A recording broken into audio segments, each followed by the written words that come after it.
Hello and welcome to Blockchain Gaming World with me, Jon Jordan.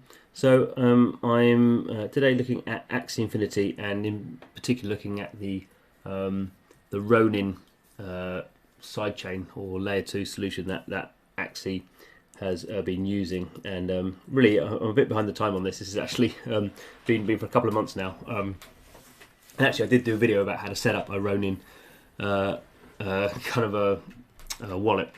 A few months ago now, but I've realised that I haven't really done very much on it since then. So I thought it was kind of good to actually kind of show how it works in terms of the AXIE Infinity web interface. So this is I'm on the website AXIE Infinity, and you can kind of see at the top of the screen here. I have set up my RONIN account. So I'm using MetaMask, which is obviously connected to the Ethereum blockchain, and then there's the RONIN. Is a separate blockchain. It's compatible with Ethereum, but you can't use MetaMask to interact with the RONIN blockchain. You have to download it's a Chrome extension. You have to install. So just as you would go to the Chrome the Chrome extensions marketplace or kind of store to get a install MetaMask extension, you just go to exactly the same thing to get the RONIN wallet interface. And RONIN wallet, it's been installed sort of 200,000 times. It's only being used for AXIE Infinity. It's pretty secure. It's got millions of dollars going through it at the moment. So as much as any blockchain thing is sort of secure, this is now secure. And really going forward, if you're getting involved with AXIE Infinity, that's how you have to get involved now. Theoretically, it's interesting that the AXIE developer Sky Mavis says it sort of stops support for assets on Ethereum. I don't quite know what that means, because there's still quite a lot of assets on Ethereum, obviously tokens and NFTs. But obviously it's trying to encourage people to move over to the RONIN kind of blockchain, because that's where it's kind of focusing its kind of support and its kind of ongoing features. So if you haven't moved AXIE NFTs over to the RONIN blockchain, it's probably worth doing. I would suggest, although it's taken me a bit of a time to do it. I wasn't very early, just in case things were going to go wrong. Anyway, this is the for people who haven't seen, this is the marketplace. This is just defaulted to the AXIEs for sale. So you can see here there are 34,500 AXIEs for sale. If you want to look at how many of the rare origin ones there are. We've got Origin Breed Zeros. There are 91 of those, so starting about 4,000. And if we want to go up the price range, we can look at Mystics. So these are the rarest ones. We have 42 AXIEs for sale, starting at $27,000. Interesting. If you go to all, so there are 502 AXIEs. I think this must be on the RONIN blockchain, because I think there are about 1,000. Mystic AXIEs. So I think now we've seen this kind of thing where some of them are on the RONIN blockchain and some of them are on the Ethereum blockchain. So some of the inventory is still split across that. Anyway, it doesn't really matter. So what you can see here at the top of the page is I'm connected with my MetaMask kind of wallet interface, and I've got 0.0876 ETH in that one, and this is my RONIN wallet interface. So that's showing me the address. A RONIN wallet address will always start with the word RONIN. And you can see I've got 0.01 wrapped ETH. So obviously these are separate blockchains. They support the same assets, but you have to sort of transfer them over. They have to go through kind of bridging software. So we can actually see, well, let's actually go and look at my inventory first, I suppose.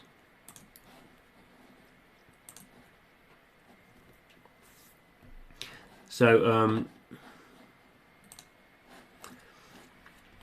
here we can see this kind of shows the wallets, and here I can kind of flick between kind of if you see down here the assets. So this is looks at the RONIN. On the RONIN blockchain, I've got 0.01 ETH or wrapped ETH, which you see up there. Not got any tokens. I've got 5 AXIEs and 1 item, which was a sort of a airdropped land item that I got a long time ago. And then on the Ethereum side, I've got some AXS token, so the governance token for AXIE. Not got any smooth love potion, but we can kind of see what I bought some Axies earlier on. That's a year ago. That's this year, and that's a year ago. And what we can do here is we can sort of move stuff across. So we can, obviously, because Ronin is compatible with Ethereum, we can deposit stuff from Ethereum into Ronin, and we can withdraw back from Ronin to Ethereum. It looks like when you take stuff to Ronin that the gas fees are covered, but when you're coming back from Ronin to Ethereum, obviously you're sort of paying the gas fees to get that across. So I kind of thought it might be just to kind of show how this stuff works. We could do some, we could deposit. So it's going to just go to a new interface here. So this is the Sky Mavis interface. They're obviously handling the bridging between. So I'm going to move from the Ethereum blockchain to the Ronin network. I need to know actually my Ronin address, so I need to go and find that. And then I'm going to put the assets in I want to do. So I'm just going to go and do that and get my Ronin address. So you can see my Ronin address there starts with the this is the public address. And I can look at the assets. So it's basically going to look in my Ethereum wallet and see what assets it can take. So the only things you can take across are ETH, AXS, SPL. This is a kind of I'm not even quite sure what that is. It's a token. It's a sort of AXIE ownership token. And then we have these old versions of the token as well. So I'm going to take my AXS token and I'm going to transfer. I've got 12.7 of those. So just going to transfer those across. So that's all fine. And now I'm just going to have to sign this through with the wallet. So it's this confirmation. I'm going to take my AXS tokens and I'm going to swap them from the Ethereum blockchain onto the Ronin blockchain. And because I'm doing this on if they're currently on the Ethereum blockchain, I'm going to have to sign that through on MetaMask, and actually I'm paying the gas fee there. So that's the gas fee to get that across. So we just wait for that. So it's always interesting when you're bridging between blockchains. It takes a bit of time to get it right in your head that so for this case, I'm doing a Ethereum transfer, so I'm paying the Ethereum gas fee, and obviously take the time for the Ethereum block to sort of close. But then those assets, because the Ronin blockchain blocks are much quicker. The confirmations, and normally you'd wait something like 8 confirmations to make sure the transfer's actually gone across. This is like kind of transferring money into a centralized exchange. They don't just wait one block. Because obviously sometimes blocks get kind of written back and you get orphan blocks and all this sort of technical stuff. But when you're bridging between blockchains, they want to really make sure that the transaction's gone through, so you tend to wait. But because the Ronin blockchain is very fast, you don't wait a long time. If you're coming back from the Ronin blockchain to the Ethereum blockchain, because you're waiting 8 Ethereum block confirmations, that's a much longer wait. So getting stuff onto a new blockchain, so this would be for Ronin or something like Polygon, or Binance Smart Chain, something like that. Those tend to be quite quick. Getting stuff back to Ethereum tends to be quite slow.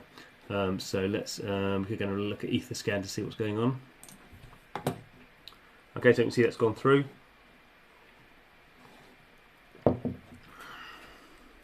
Okay, so it took a little bit longer than I thought, but now we can see on the Ethereum side, I've not got any AXS token. And then on the Ronin side now, those tokens have arrived on the Ronin blockchain. So that all went through fine. So there we go.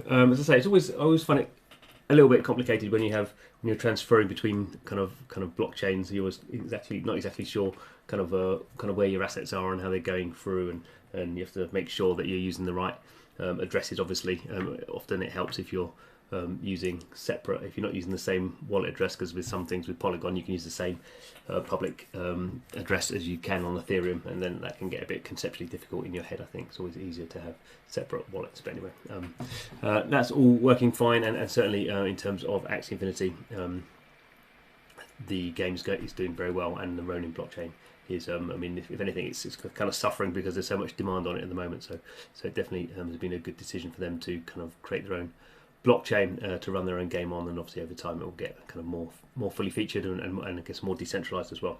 So that'd be good. But thanks for watching the video. This is Blockchain Gaming World, where we spend our time moving assets across different blockchains and hoping it works. Normally it does, so that's good. But please subscribe to the channel if you're interested in blockchain and games. But thanks for watching, and see you again soon.